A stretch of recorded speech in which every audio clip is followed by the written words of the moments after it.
Hi, placemakers. Rob Tullis here with the fifth and last of a series of 5 short videos dealing with placemaking technique. If you've watched the others in this series, you know that I'm preaching that architects and urban designers should put place before project, that they should be conscious of the spaces between urban buildings as a setting for human activities, and that their building designs can help define these spaces and enhance the sense of place felt in them.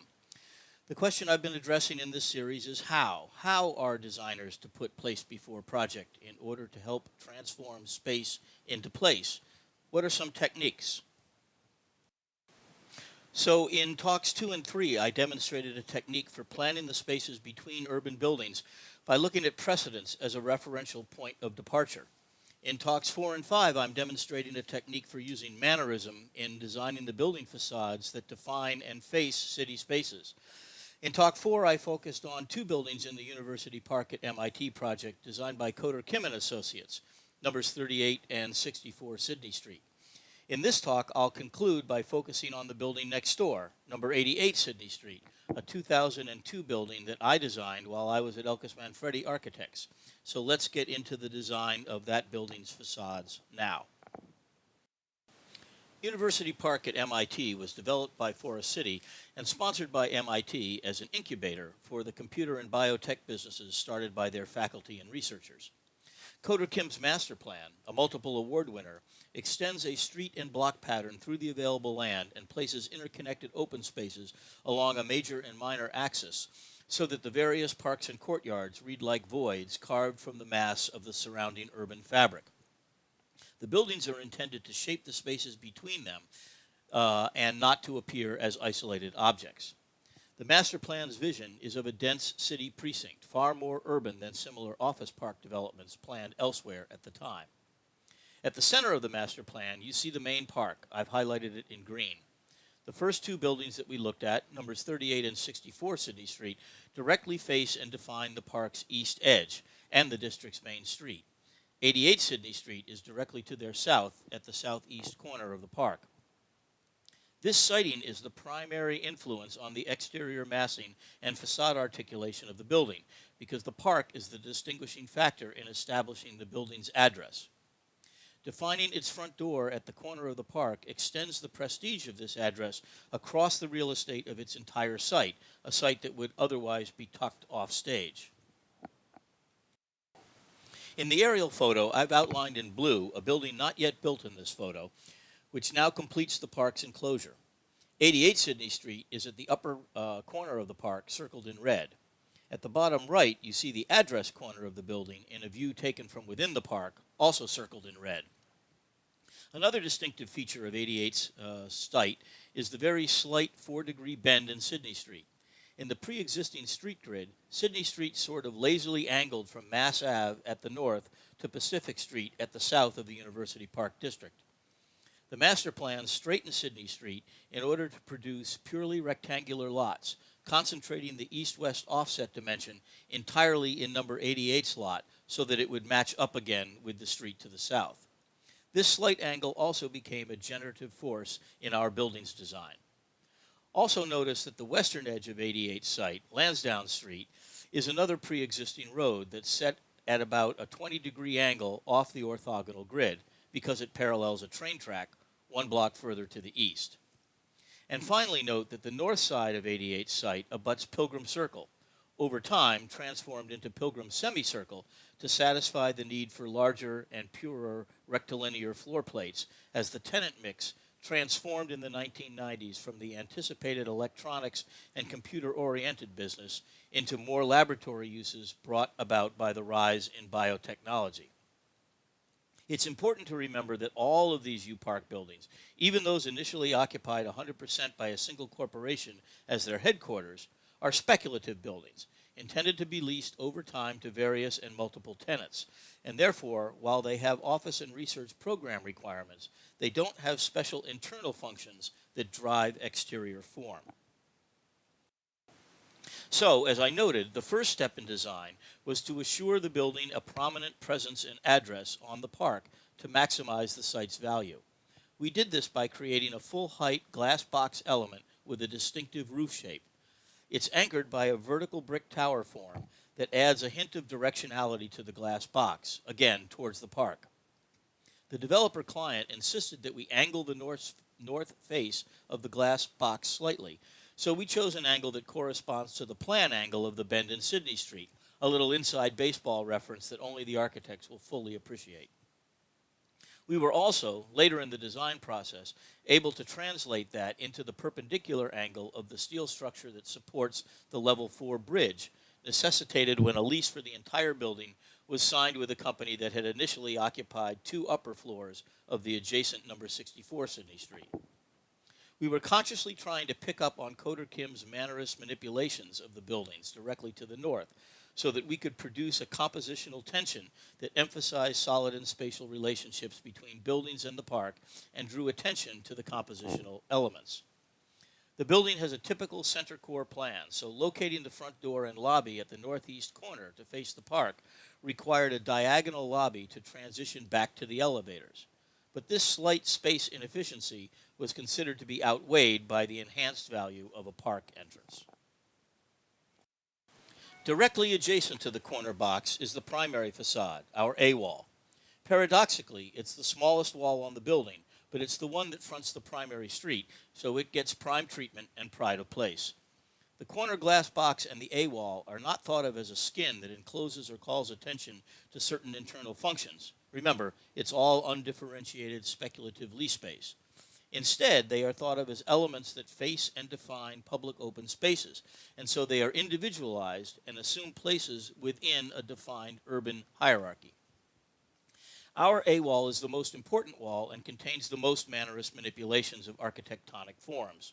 First, the wall is rotated out in plan the 4 degrees to directly front the bend in Sidney Street. Second, it's treated as a series of grand order bays in reference to the A-walls of numbers 38 and 64 Sidney Street.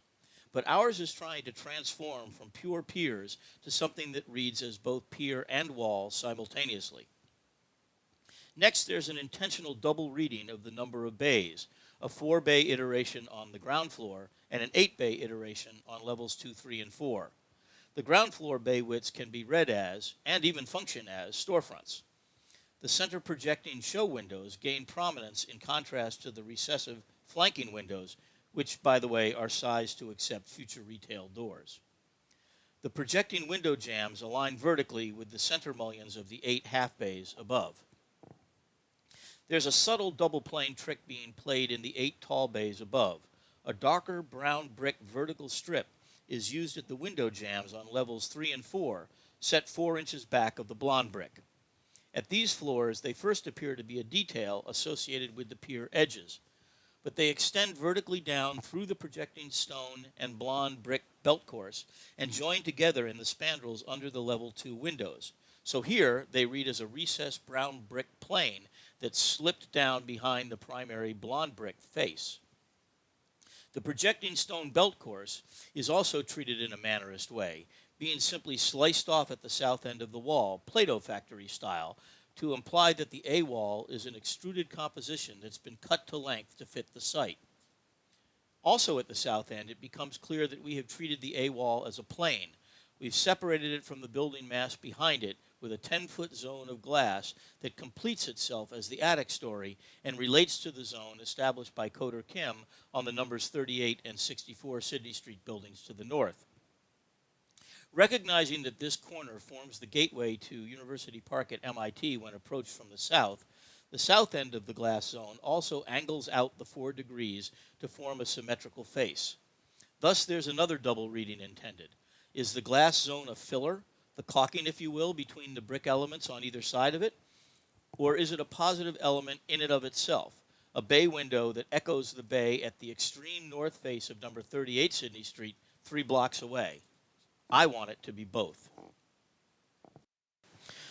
Proceeding counterclockwise around 88 Sidney Street, the next 2 sides of the building face secondary streets and are therefore articulated as our B-wall, the next step down in our architectural hierarchy. The B-wall is flatter and has an implied depth established by the brown brick filler surface.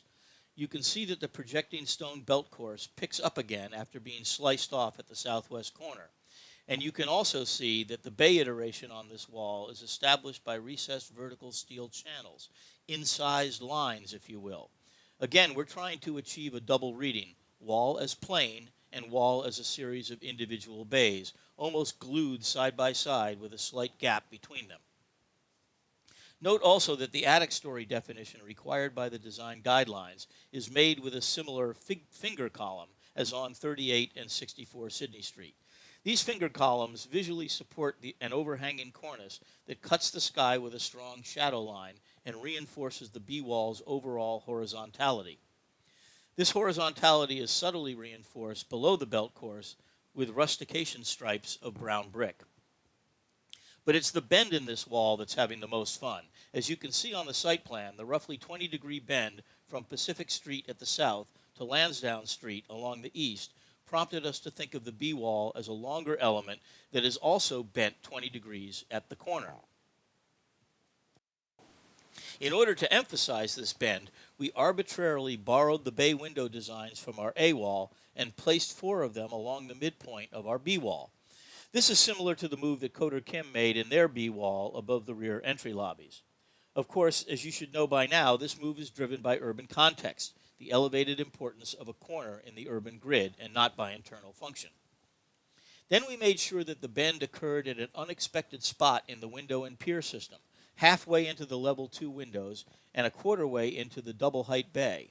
Again, this is Mannerism, the manipulation of expected architectural norms to produce a compositional tension that emphasizes solid and spatial relationships and draws attention to the variant elements. I can tell you that we studied lots of more typical ways to turn this corner at a pier, and it wasn't until we hit on the idea of imposing a special element into the rectangular bay system and then bending the system in the middle of that element that the result was successful. We squeezed and pulled the bay dimensions to get this to happen, balancing the ideal internal lab and office column module, the development need to fill the site completely, and the manufactured brick module to get this to work. These things don't just happen by chance. At the intersection of Lansdowne Street and Pilgrim Circle, the B-wall ends. Here, again, in Play-Doh factory mode, the projecting belt course and the cornice are sliced off, and that brown brick filler surface is used to establish an implied depth of the B-wall. Along Pilgrim Circle, our C-wall, third in importance within the hierarchy, faces what is mostly a service street, lined with loading docks. The seawall is very flat, with all architectonic elements like string courses and lintels set flush with the only brick plane. Here, what was most important was that the seawall be composed symmetrically about the north-south center line of 38 and 64 Sidney's intersecting Service Street at the semicircle. So we went out of our way to place the most visually prominent elements in our kit of parts, the loading dock doors and the rooftop air handlers, on center. We placed a large ganged window group directly above the loading docks and set back the attic story beneath the air handlers. Finally, we placed 5 windows to each side of this centralizing facade composition, establishing the seawall's full horizontal width. Then, as Jimmy Buffett sang, we sort of cleaned up the muddy breaks.